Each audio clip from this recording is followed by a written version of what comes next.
पाद प्रिय मीश प्यारा व्रत मीश संकल्प। व्रत तो रहती होंगी हमारी माताएं, व्रत करती हो? ऊपर हाथ करे कौन कौन व्रत करती है? व्रत नहीं जानती हो? नवरात्रि व्रत, शिव तेरस व्रत, एकादशी व्रत करती हैं? करती हैं, हाँ करती हैं। तो प्रिय मीश प्यारा व्रत मीश संकल्प।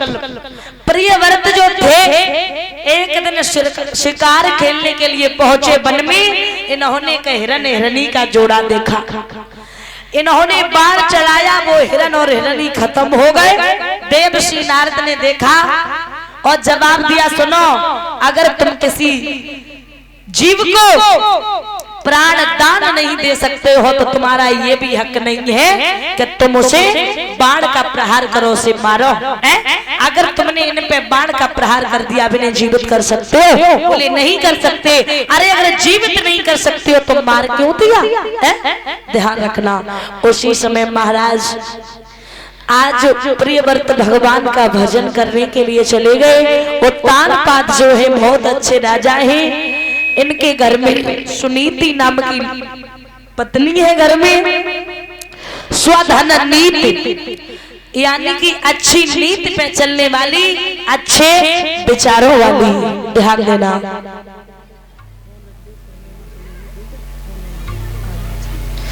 अच्छी नीति पे चलने वाली महाराज। लेकिन कमी एक बात की बन गई, इनके आंगन में कोई संतान पैदा नहीं हुई। तो एक बात याद रखना, अगर कोई भी स्त्री है, अगर उसकी कोख से कोई पुत्र या पुत्री जन्म न ले तो समाज के लोग उसे गालियों के अलावा और कुछ नहीं देते। तो महाराज सुनीति को गालियां देते हैं लोग। बाज है, उत्तानपाद को कमजोर बताती है। सब देखने में सुनीति को अच्छा नहीं लगता कि भगवान ने सब कुछ दे दिया लेकिन एक पुत्र पुत्री के बिना सब कुछ अधूरा है। महाराज याद रखना। आज सुनीति आंगन में बैठी रोने लगी और क्या बोली,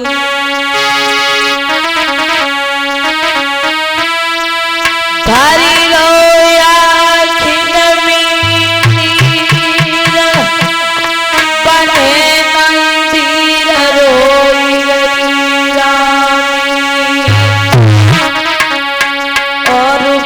संतान के शैया घर में हुई रही है बदनामी।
उसी चिंता में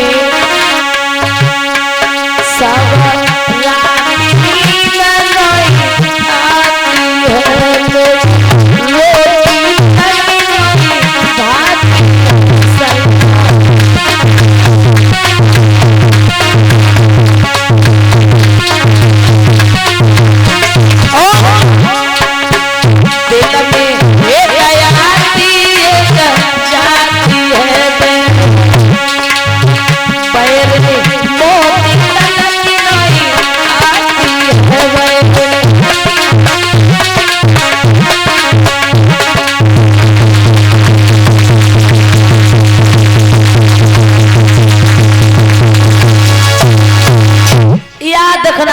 सुनीति रोने लगी आंगन में बैठ के। और तान पाद बोले पागल हो गई क्या? पुत्र देना या ना देना या दे करके छीन लेना, ये तो परम पिता परमात्मा की अनुकंपा हुआ करती है। अरे तू क्यों रो रही है बाबरी? पागल हो रही है क्या? रोने से कुछ नहीं होता, क्यों रो रही है? तो महाराज ध्यान रखना। पत्नी कहने लगी स्वामी जब मैं इस समाज में निकलती हूँ ना, और मैं जब समाज में जाती हूँ तो औरतें तुम्हें देख करके मुझे देख करके तरह तरह की बातें उछालती है, कोई बात बताती है, कोई कुछ कहती है, सब देखने में मुझे अच्छा नहीं लगता है। महाराज सुनीति कहने लगी स्वामी कोई बात नहीं, भगवान ने मुझे पुत्र नहीं दिया, लेकिन तुम एक काम कर सकते हो। उत्तान बाद बोले पागल तू क्या जाने? अरे शादी हुई थी तो मैंने जब 7 महमरें पड़ी थी तो मैंने तुझे वचन दिया था कि तेरे सुख और दुख में साथ देंगे, और तूने मुझे वचन दिया था कि तुम्हारे सुख और दुख में साथ देंगे, इसलिए मेरा फर्ज है। बताओ प्यारी क्या बात है? तो उसी समय जवाब दिया सुनो पिया मेरी एक बात सुनो। रोई रोई सुनीति नारी ओ सैया तू जो ब्याह हो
पिया आप अपना दूसरा विवाह कर लो। तो कहा है अरे पागल तू क्या जाने, हर स्त्री कहती मुझे मौत मंजूर है, सौत एक कदम मंजूर नहीं, और तू क्या कहती है? अरे तू क्या जाने, सुन मेरी एक बात, सौत चून की बुरी जहर की छुरी मान ले प्यारी, तो आवत दिए निकारी करेगी वारी। अरे तू क्या जाने सौत का जंजाल, अभी अच्छे से जीवन यापन कर रही है, और सुन अरे तुझे नहीं पता है सौत आ गई ना तो तेरी जान की भी हानि हो जाएगी, याद अच्छे से जीवन व्यतीत कर रही है। तो सुनीति कहने लगी स्वामी ऐसा कुछ नहीं होगा, मानो मेरी बात। तो कहा है सुनो पागल हो गई हो तुम, है मौत बुरी लेकिन अच्छी, है मौत बुरी लेकिन अच्छी, एक ही बार जो आती है, और सौत मौत से बहुत बुरी, छाती दिन रात जलाती है। अच्छे कर्म मन के करने से जग में प्रकाश हो जाता है, और सौत के घर में लाने से उस घर का विनाश हो जाता है। याद रखना जिस घर में सौत आ जाती है उस घर में कभी सुलह नहीं रहती है। तो कहा है कि प्यारी अगर अच्छे कर्म करोगे तो जग में प्रकाश हो जाएगा, लोग नाम लेंगे, इसलिए दूसरा विवाह मत करवाओ। मानो मेरी बात, मौत अच्छी है भैया, अगर मौत आ जाती तो दुनिया के झंझट खत्म हो जाते। हमें यहाँ रहेंगे ही नहीं तो हम देखेंगे क्या, मुझे लगेगा क्या, कुछ नहीं लगेगा, दुनिया छोड़ के ही चले जाएंगे। इसलिए मौत बुरी है लेकिन अच्छी भी है, जो एक बार आ जाती है दुनिया के झंझट खत्म हो जाते। लेकिन सौत तो भैया ऐसी होती है, जिंदगी पग पग पे धोखा देगी, गालियां देगी। समझाया तो महाराज उसी समय रानी समझाती है, पिया मान जाओ मेरी बात, दूसरा विवाह कर लो। तो काहे के सुन प्यारी, मैं दूसरा विवाह कर ली, तू नहीं मानती है तो मैं करते हैं। तो रानी की इस बात पे हुए नृपति मंजूर, सूरज सुंदरी से हुआ इनका विवाह संपूर्ण। सूरज नाम की एक लड़की के साथ विवाह हुआ। जैसे ही शादी होकर के आई महाराज, तो सबसे पहले बहू अंदर तो एकदम नहीं पहुंच जाती, जो क्रियाकर्म है वो तो किए जाते हैं। तो जैसे ही डोला बाहर आया, पता चला सुनीति को ध्यान देना हुआ क्या,